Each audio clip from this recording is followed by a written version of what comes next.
Alhamdulillah nahmaduhu wa nasta'inuhu wa nastaghfiruh wa na'udzu billahi min syururi anfusina wa min sayyiati a'malina may yahdihillahu fala mudhillalah wa may yudlil fala hadiyalah.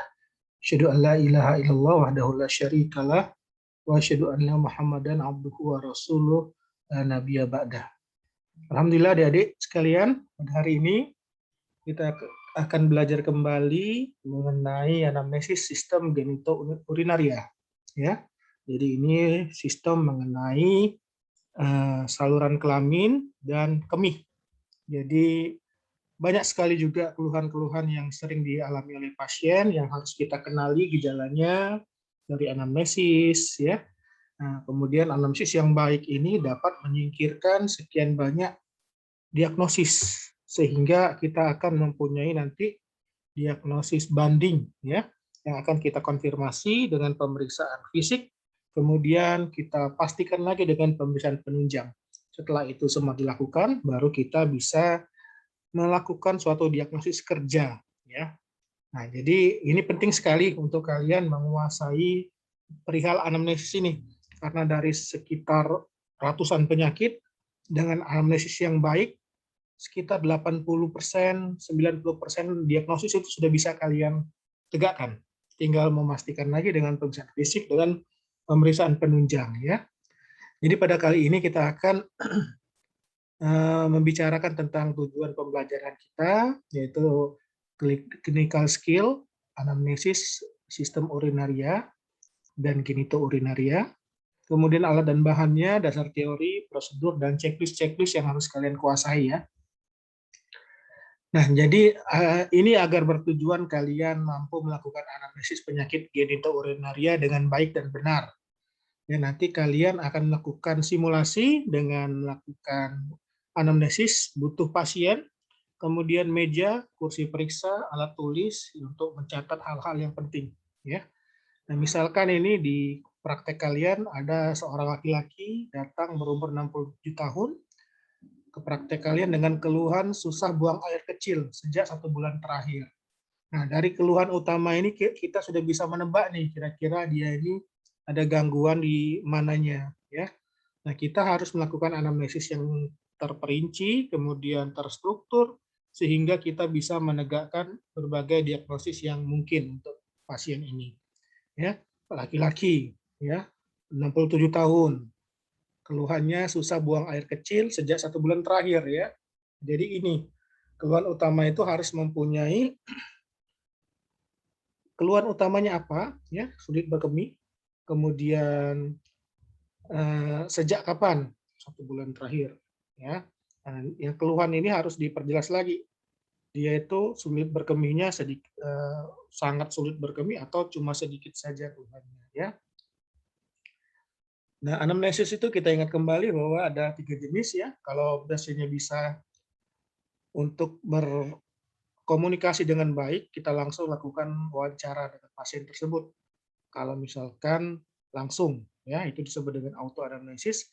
Namun pada pasien yang sulit untuk berkomunikasi, anak kecil ya, atau orang tua yang sudah tidak bisa lagi diajak komunikasi, atau orang yang kurang kesadarannya, itu kita bisa lakukan allo anamnesis. Kita melakukan wawancara kepada orang yang mengerti kondisinya atau tahu dengan penyakitnya.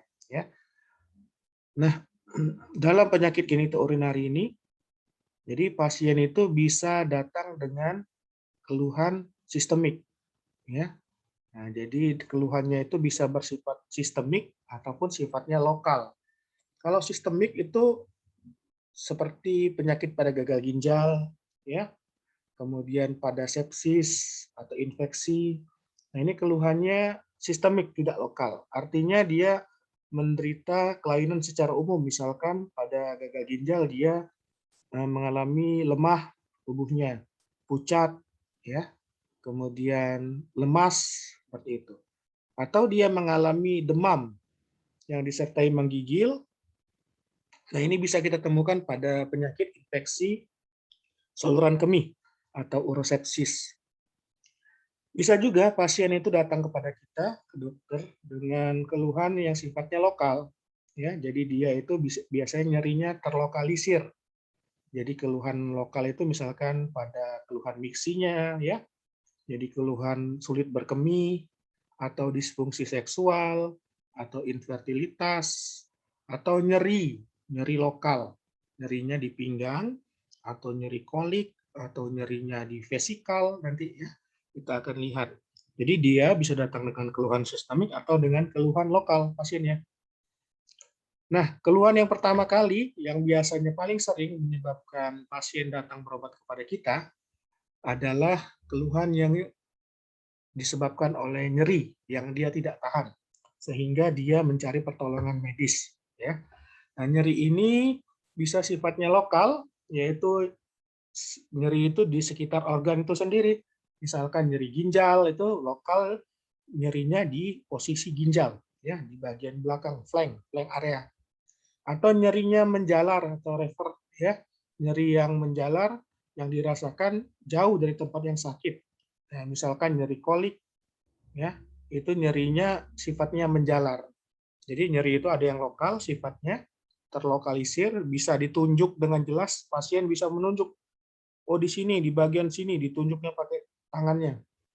Tapi kalau nyerinya nyeri yang ini menjalar, ya, dia bisa menunjukkan penjalaran nyerinya. Itu dari mana yang paling nyeri sampai yang tidak terlalu nyeri. Ya. Nah ini kalau nyeri ginjal biasanya di belakang sini dia. Ya. Jadi ini akibat regangan, jadi kapsul ginjal itu meregang, ya, terjadi karena ada peradangan pada filumnya, ya, yang menimbulkan edema. Nah, kemudian obstruksi saluran kemih juga bisa menyebabkan hidronefrosis, ya, sehingga dia kapsul ginjalnya akan meregang, atau tumor atau ginjal yang menekan ininya, ya, yang menekan ginjal yang menyebabkan ginjal yang membesar itu akan meregangkan kapsul ginjal. Nah, ini nyerinya terlokalisir ya di sini nyerinya nih. Di daerah flank atau daerah pinggang ya. Jadi di bawah dari ini kosta 12 ya. Nah, di daerah sini. Nyerinya. Pasien bisa menunjukkan nyerinya dengan jelas. Nah, kalau yang satu lagi yang ini sebelahnya ini nyeri kolik biasanya. Ini kalau dia ada gangguan pada daerah ureter ya, di sini daerah ureter. Nah, untuk membedakan nyeri punggung, ya, nyeri punggung itu ada nyeri punggung atas, ada nyeri punggung bawah, ya. Nah, kalau ginjal di sini tepatnya nyeri ginjalnya. Kalau dia nyerinya di sini benar, kemungkinan itu nyeri yang disebabkan lokal pada ginjal. Ya, tapi kalau nyerinya di sini atau di sini, nah ini bisa berhubungan dengan sistem muskuloskeletal, nyeri nyeri punggung atas atau nyeri punggung bawah. Ya, bisa disebabkan oleh gangguan persarafan di tulang belakangnya, ada kompresi atau ada ini apa namanya low back pain yang disebabkan oleh herniasi bisa di sini ya.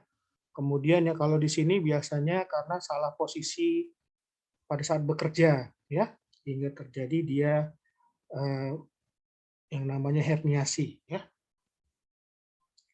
Nah, kalau nyeri kolik tadi berbeda dengan nyeri ginjal. Kalau ginjal tadi berasal dari peregangan kapsul ginjal itu sendiri. Nah, kalau nyeri kolik ini akibat spasme otot polos, ureter. Ureter ini kan ini otot polos ya. Nah, jadi dia kalau ada massa di lumennya, pasti dia akan berkontraksi untuk mengeluarkan massa tersebut. Akan ada gerakan peristaltik. Nah, apabila ada batu ya atau ada bekuan darah atau benda-benda padat yang lain, nah ini akan menyebabkan otot-otot polos di ureter itu akan meningkat peristaltiknya atau disebut dengan hiperperistaltik. Makanya dia dapat menyebabkan rasa nyeri. Nah, nyerinya itu menjalar ya, terutama dari daerah ini lumbal ya sampai ke daerah testis kalau pada laki-laki atau pada labia pada daerah perempuan ya. Nah, biasanya dia diikuti rasa mual, muntah. Nah, ini khas untuk nyeri kolik ya, membedakan nyeri kolik karena ureter sama nyeri kolik akibat ini yang lain itu posisinya di sini. pasien bisa menunjukkan nyerinya di mana. Ya, kalau ini tadi daerah nyeri ginjal. Ya, kalau ini daerah nyeri kolik. Ya, ini di atasnya ini daerah nyeri ginjal. Nah, kemudian ada juga yang namanya nyeri vesikal atau nyeri bladder, nyeri kandung kemih. Nah, ini disebabkan oleh sistitis ya. Ada peradangan pada kandung kemihnya. Bisa disebabkan oleh adanya batu, saluran kemih yang ada di eh, kandung kemih bisa. Nah, dengan adanya batu ini akan menyebabkan kuman-kuman senang tinggal di sini karena batu ini bisa menjadi tempat tinggal mereka. Nah, kalau ada batu itu akan memicu infeksi dan infeksi akan menyebabkan batu ini menjadi lebih besar juga. Ya. Nah, ini terjadi overdistensi akibat adanya batu ya, kalau dia menyumbat di sini akan terjadi overdistensi sehingga akan mengalami retensi urin. Nah, ini akan menyebabkan perasaan kurang nyaman di daerah suprapubik di sini. Rasa kurang nyaman, kemudian rasa penuh ya. Kemudian ingin kencing tetapi rasanya sangat ingin kencing tapi nggak ada yang keluar. Ya, bisa karena sumbatan di sini. Nah, nggak jarang juga pasien itu nyeri saat sangat hebat, seperti ditusuk-tusuk pada akhir berkemih. Nah, kadang-kadang kemihnya itu disertai warna merah darah, ya, yang disebut dengan hematuri. Nah, ini kita bisa menduga ada kelainan di daerah kandung kemihnya atau buli-bulinya. Nah, kemudian nyeri yang keluhan genitourinaria yang lain juga bisa disebabkan oleh prostat, ya, yang disebut dengan nyeri prostat. Nah, ini disebabkan oleh edema, jadi pembengkakan kelenjar prostat dan terjadi distensi pada kapsulnya di sini. Ya, nah ini dapat menyebabkan nyeri pada abdomen bawah, kemudian daerah inguinal, daerah perineum, ya, kemudian lumbosakral, ya. Nah, ini dapat menyebabkan nyeri, ya, pada daerah-daerah tersebut. Jadi sampai ke rektum juga, ke belakang-belakang, ya, di bawah dan di belakang. Nah, ini juga sering ditemui keluhan tambahan apabila terdapat gangguan pada prostat ini, dia keluhan berupa keluhan miksi, ya. Jadi dia frekuensi, jadi dia kencingnya lebih sering, pengen kencing terus, kemudian dia nyeri saat berkemih, ya. Kemudian pancarannya juga berkurang pada ini ya, laki-laki pancarannya berkurang, pancaran kemihnya, atau bahkan tidak bisa kencing sama sekali dan makin lama makin memberat. Nah, ini berarti gejala di prostat. Ya. Kemudian daerah testis juga itu bisa menyebabkan nyeri, ya. Jadi berasal dari daerah testisnya, yaitu yang disebut dengan nyeri primer kalau dia kelainannya ada di testis langsung. Jadi nyeri primer kalau pada testis itu dia sebabnya di daerah testis. Atau bisa nyeri yang menjalar seperti tadi nyeri kolik, ya, yang nyeri pada ureter, tetapi nyerinya juga dirasakan sampai testis.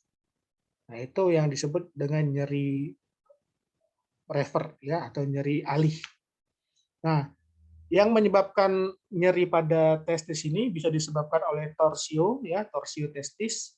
Jadi terjadi puntiran, ya, pada daerah di sini, pada daerah di bagian atas testis yang mengandung pembuluh darah, saraf, di situ terjadi perpuntiran atau terjadi peradangan, ya, misalkan pada infeksi gondongan mumps, ya, mumps, virus mumps.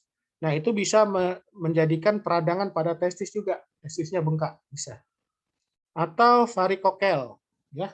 Nah, di sini terjadi pelebaran vena pada testisnya, ya, akan terjadi distensi pada vena dan ini juga menyebabkan nyeri. Atau hidrosel, ya, jadi pada eh, skrotumnya dipenuhi oleh cairan peradangan atau apa atau edema, ya, ini disebut dengan hidrosel. Atau trauma, jatuh terduduk, ya, jatuh terpukul atau terpukul daerah testisnya. Nah, itu dapat menyebabkan robekan bahkan ruptur pada testis. atau spermatosel. Nah, spermatosel ini dia terjadi sumbatan pada daerah epididymisnya, vas deferens epididymis terjadi sumbatan sehingga dia menyebabkan spermanya tertahan di sini. Waktu ejakulasi tidak terjadi perlepasan sperma sehingga dia menyebabkan pembengkakan di daerah epididymisnya. Atau bisa juga inflamasi epididymis ya, dan bisa juga disebabkan oleh tumor pada testis. Nah, tumor pada testis ini biasanya testisnya dia membesar, kemudian dia berdungkul-dungkul, keras ya. Nah, itu bisa menyebabkan nyeri pada daerah testisnya. Jadi intinya bisa disebabkan karena fisik ya, karena trauma, torsio, atau infeksi karena viral ya, atau masalah pembuluh darah karena dia ada pelebaran pembuluh darah, atau karena massa ya, tumor atau hidrosel. Nah, ini yang bisa menyebabkan nyeri pada daerah testis. Kemudian nyeri penis. Nah, nyeri pada penis ini kalau dia tidak sedang ereksi biasanya merupakan nyeri yang menjalar. Jadi waktu penisnya tidak ereksi itu merupakan nyeri penjalaran dari inflamasi di saluran kemih, yaitu di buli-buli di kandung kemihnya atau dari uretra. Ya, yang terutama bisa dirasakan pada lubang ujung uretranya itu.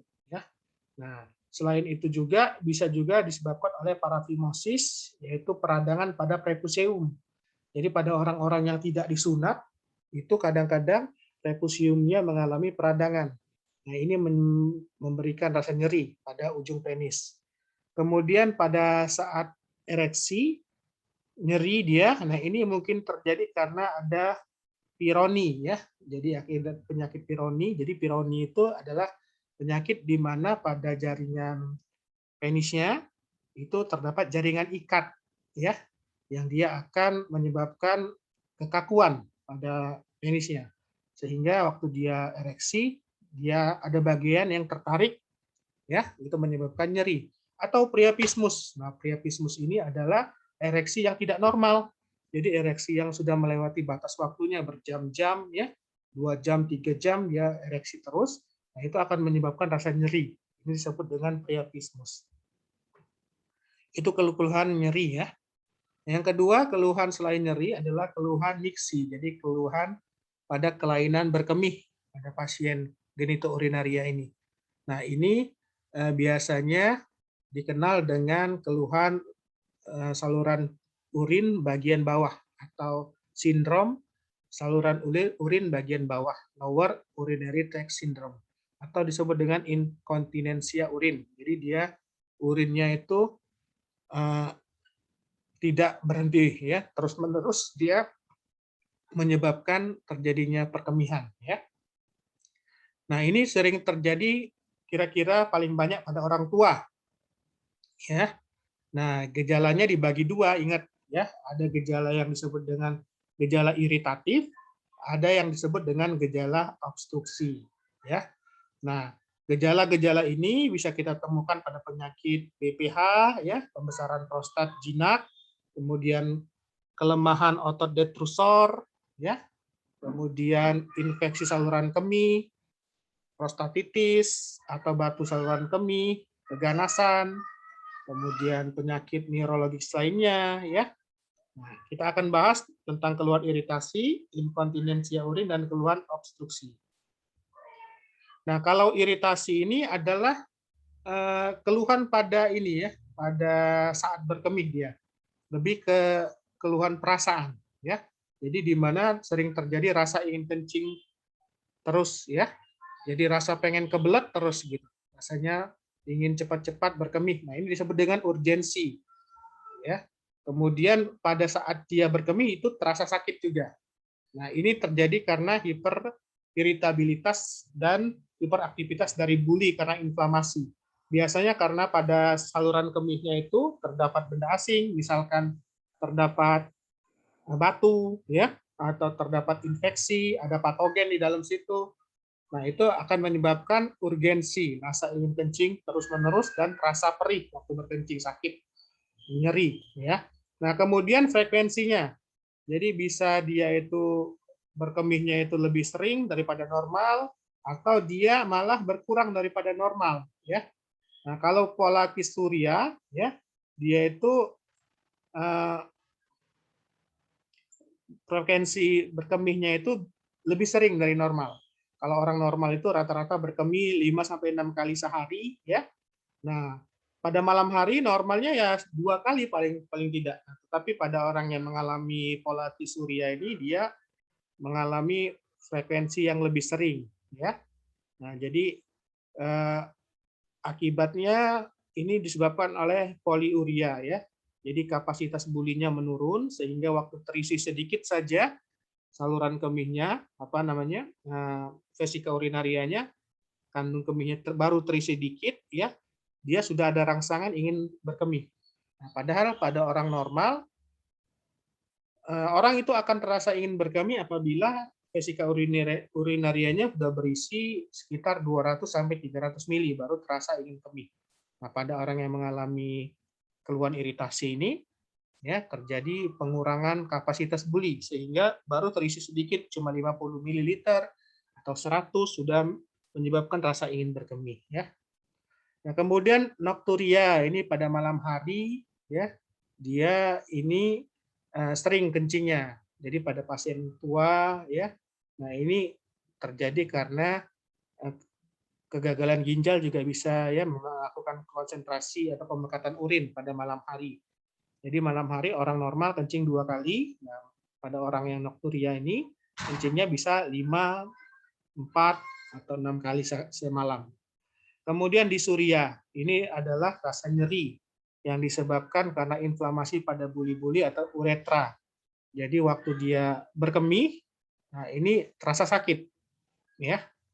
Nah, ini kelainannya adalah pada buli-buli dan pada uretranya bisa. Nah, itu kalau keluhan yang tadi sifatnya urgensi, ya. Keluhan iritasi, urgensi, pola surya, kemudian nokturia dan disuria. Nah, kalau keluhan obstruksi ini yang berhubungan dengan aliran kemih, ya. Jadi aliran kemihnya tidak lancar. Bisa dia heksistansi, yaitu awal keluar urinnya menjadi lebih lama. Jadi dia mengeden dulu. Jadi kalau pada orang tua yang kena prostat, nah dia mau kencing itu nunggu dulu seperempat jam, setengah jam di WC baru keluar. Ya, jadi dia mengedan dulu. Jadi menunggu untuk urinnya keluar itu lebih lama. Nah, kemudian pancaran urinnya lemah, ya. Kalau yang masih muda, pancaran urinnya kuat, ya. Nah, bahkan pada orang yang tua, dia saking dia pancarannya melemah, dia bahkan bisa menetes ke celananya. Ya, jadi urinnya jatuh di dekat kakinya sendiri, ya. Jadi tidak bisa jauh pancarannya. Atau intermittent, ya. Jadi mixinya lagi kencing, tiba-tiba berhenti memancarnya, ya. Atau mixinya terputus-putus. Atau terminal dribbling. Nah, ini setelah selesai kencing masih terasa ada sisa dalam buli-bulinya, tidak puas dia kencingnya, tidak puas, merasa anyang-anyangan kata orang itu, ya. Nah, jadi tidak puas dan kadang-kadang masih ada tetesan-tetesan urin. Nah, ini disebut dengan terminal dribbling, ya, keluhan obstruksi berupa terminal dribbling. Kemudian ada keluhan juga enuresis, jadi tidak mampu menahan miksi, ya, jadi dikit-dikit pengen kencing dan tidak tahan. Nah, ini adalah keluhan obstruksi. Jadi keluhan yang disebabkan biasanya ada kelainan anatomis, ya, atau kelainan persarafan bisa juga. Nah, kemudian ada inkontinensia urin. Nah, ini adalah ketidakmampuan seseorang untuk menahan miksi yang keluar dari buli. Jadi disadari atau tidak disadari. Ini bisa terjadi karena gangguan saraf, persarafan, atau karena cedera tulang belakang juga bisa menyebabkan inkontinensia urin. Ya, itu untuk keluhan berkemih. Nah, kemudian pada pasien-pasien dengan keluhan genitourinaria, bisa juga kita temukan perubahan warna urin, ya. Jadi warna urin itu normalnya antara jernih sampai kuning, ya. Tergantung dengan jumlah air yang kita minum atau kecukupan hidrasi kita. Kalau kita hidrasinya cukup, kita kencingnya bening, ya, warnanya, ya, seperti air. Tapi kalau kita kurang minum, warnanya akan lebih pekat, lebih kuning. Nah, akan berbeda jika warnanya menjadi merah misalkan ya.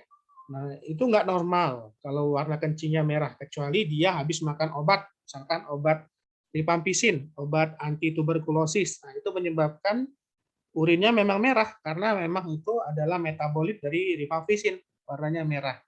Nah, tetapi kalau dia tidak makan obat, ya tiba-tiba kencingnya merah, nah itu menandakan adanya hematuri atau adanya darah. Ya, nah darahnya itu bisa terjadi dari atas, dari ginjal, dari ureter, ya, dari atau uretra, atau dari buli-bulinya juga bisa, tergantung. Ya. Nah, porsi hematuria yang keluar ini perlu diperhatikan, yaitu apakah merahnya itu pada saat awal, ya, pada saat awal kencing. Nah, itu hematuria inisial. Berarti kalau dia terjadi pada saat awal ini berarti perdarahannya itu terjadi di saluran kemih paling bawah di uretra, ya, atau di seluruh hematuria total dari awal sampai akhir merah terus. Nah, itu kemungkinan bisa di lebih atas ini ya, kelainannya bisa di ginjalnya atau di buli-bulinya ya, atau pada akhir miksi, hematuria terminal. Nah, ini harus ditanyakan. Jadi merahnya itu pada awalnya atau sepanjang berkemih merah atau pada akhirnya, ya. Hematuria ini bisa disebabkan oleh berbagai penyebab, misalkan infeksi atau sampai keganasan. Ya, bisa juga keganasan. Kemudian pneumatori, ya. Pneumatori turi itu adalah kencingnya bercampur udara, jadi ada buih-buihnya, ya.